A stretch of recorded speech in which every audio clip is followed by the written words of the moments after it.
भारतीय स्वतंत्रता संग्राम के एक सेनानी, पत्रकार, समाजसेवी एवं अध्यापक थे। भारतीय स्वतंत्रता संग्राम के दौरान उत्प्रेरक झंडा गीत विजयी विश्व तिरंगा प्यारा झंडा ऊंचा रहे हमारा की रचना के लिए वे इतिहास में सदैव याद रखे जाएंगे।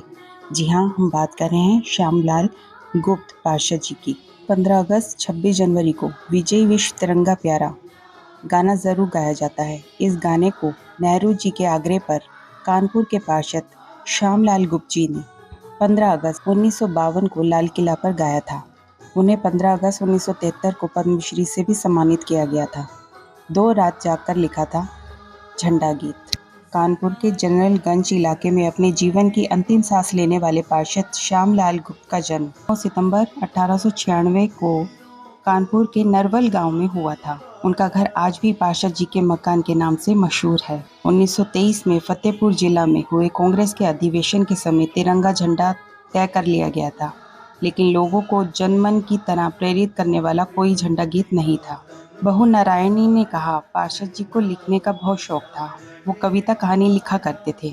साल 1924 में जब कानपुर में कांग्रेस का अधिवेशन होना तय हुआ, तब वे कुछ दिन तक बहुत परेशान रहे, मगर वो अपनी परेशानी कभी घर में नहीं बताते थे। अधिवेशन के 2 दिन पहले से उन्होंने घर से निकलना बंद कर दिया था और 2 दिन सोए नहीं थे। रात दिन लगकर उन्होंने झंडा गीत लिखा। उन्होंने 13 अप्रैल 1924 को कानपुर के फूलबाग मैदान में हजारों लोगों के सामने ये गीत गाया। उधार के पैसे से धोती, कुर्ता और जूता खरीद कर गए थे पद्मश्री अवार्ड लेने। झंडा गीत को लेकर पद्मश्री अवार्ड देने के लिए दिल्ली प्रधानमंत्री कार्यालय से बुलावा आया था। उस समय उनके पास ना तो ढंग की धोती कुर्ता थे, ना ही जूते। दोस्त से रुपए उधार लेकर उसके लिए धोती, कुर्ता और जूते का इंतजाम किया, जिसे पहनकर वो दिल्ली गए थे।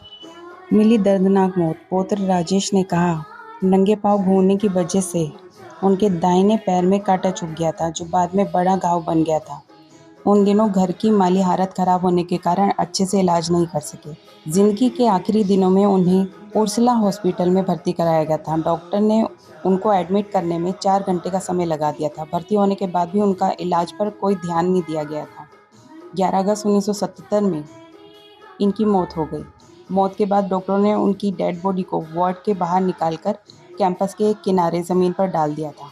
बॉडी को घर ले जाने की भी कोई व्यवस्था नहीं की गई थी। पौत्र राजेश ने कहा, इस 2 मंजिल बने मकान में नीचे के हिस्से में दादाजी का स्टडी रूम था, जिसे अब हम काम के लिए इस्तेमाल करते हैं। इसके ऊपर बना एक रूम उनका आराम करने का कमरा था। आज उसमें उनकी बहू नारायणी रहती है। इसके अलावा 2 रूम और भी हैं। बहू ने कहा, मेरी शादी जिस रामकिशोर के साथ हुई थी, वो पार्षद जी के अपने बेटे नहीं थे, बल्कि ये उनके छोटे भाई के बेटे थे, जिनको इन्होंने गोद लिया था। पार्षद जी को केवल एक बेटी थी, जिसका नाम चंदावती था।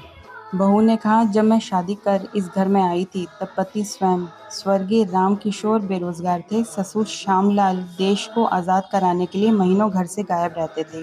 वे बेहद शांत स्वभाव के थे। उन्हें किसी चीज़ का शौक नहीं था। खाने में उनको सब्जी मिले न मिले, दाल जरूर होनी चाहिए।